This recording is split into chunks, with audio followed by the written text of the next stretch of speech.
Ça donne-tu le cancer, ça? La vidéo de YouTube aujourd'hui, on va voir un élément qui, depuis des années, est très mal vu, que les gens essaient de l'éviter parce qu'ils pensent que ça donne un cancer, parce que ça a été dit dans les journaux avec les gros titres. Évidemment, je vais te parler de l'aspartame. Est-ce que l'aspartame, c'est cancérigène? Selon l'OMS, qui ont émis une recommandation que c'était cancérigène. Mais qu'est-ce qu'il y en est vraiment de tout ça? Est-ce que l'aspartame, tu dois vraiment la couper à 100% ou il n'y a pas de problème d'en consommer? Mais encore une fois, ça vient d'où? Fait que c'est ce qu'on va aller voir. Qu'est-ce qui fait qu'ils ont sorti que l'aspartame pouvait être cancérigène? Ça a été une étude qui a été menée par Nutrinet, qui ont étudié plus de 100 000 individus durant 7,7 années et qui ont eu une augmentation du risque de cancer de 15%. Mais, encore une fois, il y a toujours un mais. Il s'agit d'une étude et non... en fait, il s'agit d'une étude d'observation. Donc, il ne s'agit pas d'une étude clinique. Et il y a d'autres facteurs qui n'ont pas été pris en considération. En fait, tous les autres facteurs des habitudes de vie de la personne n'ont pas été pris en considération. Donc, est-ce que la personne consommait plus d'alcool? Est-ce que la personne avait une bonne alimentation? Est-ce que la personne fumait? Il n'y a aucun de ces facteurs-là qui a été pris en considération durant cette étude-là. Donc, est-ce qu'on peut vraiment dire qu'il va y avoir une cause-corrélation? C'est quand même difficile à déterminer. Et il n'y a aucune causalité non plus directe qui a été démontrée durant l'étude. Donc, c'est dur de déterminer est-ce que l'aspartame donne le cancer avec l'étude de Nutrinet, parce que vu qu'il n'y a aucun autre facteur qui est pris en considération, ils n'ont même pas pu déterminer une causalité directe de l'aspartame va élever les risques de cancer. Donc, c'est pas vraiment une étude sur laquelle on va se fier. Au contraire, c'est vraiment, je dirais que c'est plus bas de gamme si on veut comme étude. Mais là, qu'est-ce qu'il y en a? En 2006-2007, le Ramazzini Institute a mené une autre étude. Et c'est sur cette étude-là que s'est basé un petit peu plus l'OMS pour émettre des recommandations et qui disait que l'aspartame pouvait être possiblement cancérigène. La seule chose, c'est que ça a été mené sur des rats et des souris. Ils ont utilisé un dosage jusqu'à 100 mg par kilo par jour et certains durant toute leur vie. Et là, dans les résultats, ils ont trouvé, oui, une augmentation des lymphomes, de la leucémie, tumeurs au foie, des poumons et compagnie chez les rongeurs. Encore une fois, il y a un mais à cette étude-là. C'est une étude qui a été menée en 2006 et 2007. Il s'agit de rats, non pas utilisés d'humains.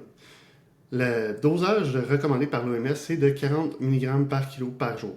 Ils ont utilisé un dosage allant jusqu'à 100 mg par kilo par jour.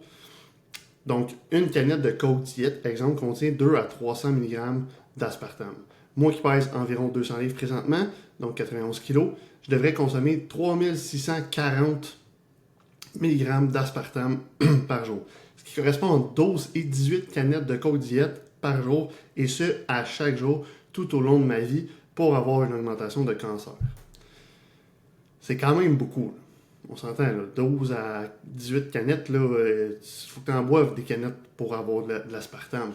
Puis là, oui, il y a d'autres sources d'aspartame, style la gomme et compagnie, mais c'est tellement des sources minimes que est-ce que vraiment ça vaut la peine?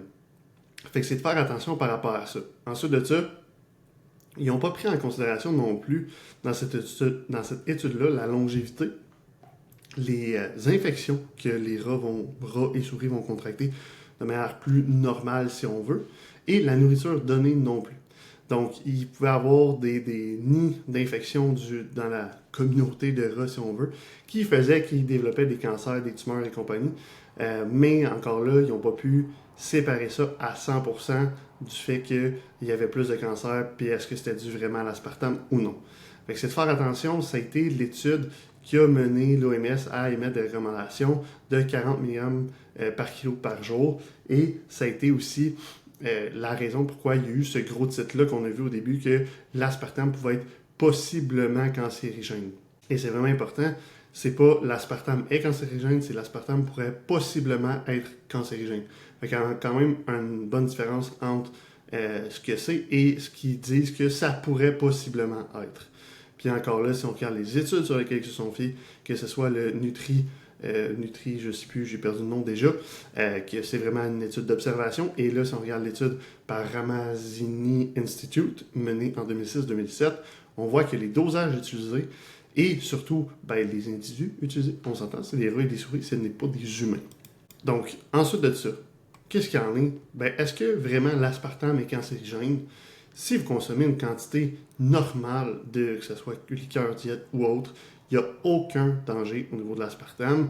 C'est sûr que là, si vous buvez 20 canettes de coke diète par jour, là, je voudrais peut-être de faire attention. Mais encore là, c'est pas mieux de consommer au-delà de l'aspartame, tout ce gaz carbonique-là, ça va venir bugger votre digestion, ça c'est sûr à 100%. Qu'est-ce que l'aspartame donne le cancer? Selon les études, non, parce qu'il n'y a aucune causalité directe, surtout à des dosages corrects. Donc c'est juste de faire attention à votre consommation, mais de ne pas virer fou avec ça, puis de boire 1, 2, 3 canettes même de liqueur diète par jour, il n'y aurait même pas de problème. Donc c'est juste de faire attention, oui, mais de ne pas virer fou avec ça.